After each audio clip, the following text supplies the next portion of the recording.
La femme lisait un roman lorsqu'elle découvrit que le héros était un homme répugnant et ignoble. Elle ressentit une profonde compassion pour le destin tragique de l'héroïne. Mais à ce moment-là, le tonnerre et les éclairs illuminèrent le ciel à l'extérieur de la fenêtre. Et à travers un événement surnaturel, la femme fut accidentellement transportée à l'intérieur du roman.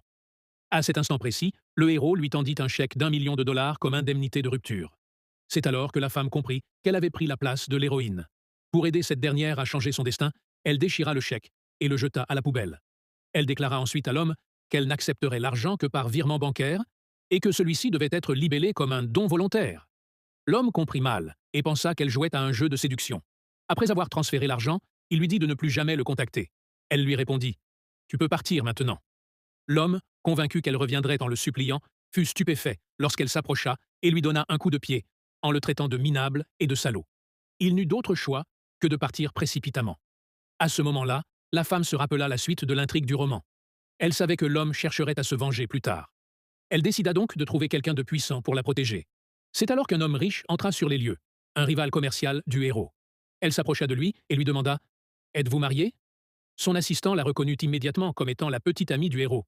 Au départ, l'homme riche voulut qu'elle cesse de l'importuner, mais la femme lui proposa de devenir son épouse.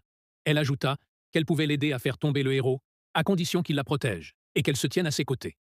L'homme riche trouva sa proposition amusante et accepta l'accord. Bientôt, ils obtinrent leur certificat de mariage. La femme décida alors de passer à l'attaque la première. Elle enregistra une vidéo qu'elle publia sur Internet, dans laquelle elle accusait le héros d'être un homme ignoble et sans scrupules. Lorsqu'il vit la vidéo et les accusations, il entra dans une colère noire. Très vite, l'opinion publique ruina la réputation de son entreprise. Il décida de se venger d'elle. Il ordonna à son assistant d'engager des trolls en ligne pour diffuser des rumeurs à son sujet. Rapidement, elle fut submergée par les insultes et la haine sur Internet. La femme était furieuse. C'est à ce moment-là que l'homme riche rentra chez lui. Elle courut immédiatement vers lui, le suppliant de prendre sa défense. Au début, il avait prévu de refuser. Son entreprise ne voulait pas s'impliquer dans un scandale public. Malgré ses supplications désespérées, il la rejeta directement et se retira dans sa chambre. La femme se sentit terriblement déçue. Mais une fois dans sa chambre, l'homme riche passa un coup de fil. Il ordonna à son assistant de régler la situation et de punir tous ceux qui avaient insulté son épouse. Au moment où la femme croyait que sa réputation était complètement ruinée, l'opinion publique bascula soudainement en sa faveur.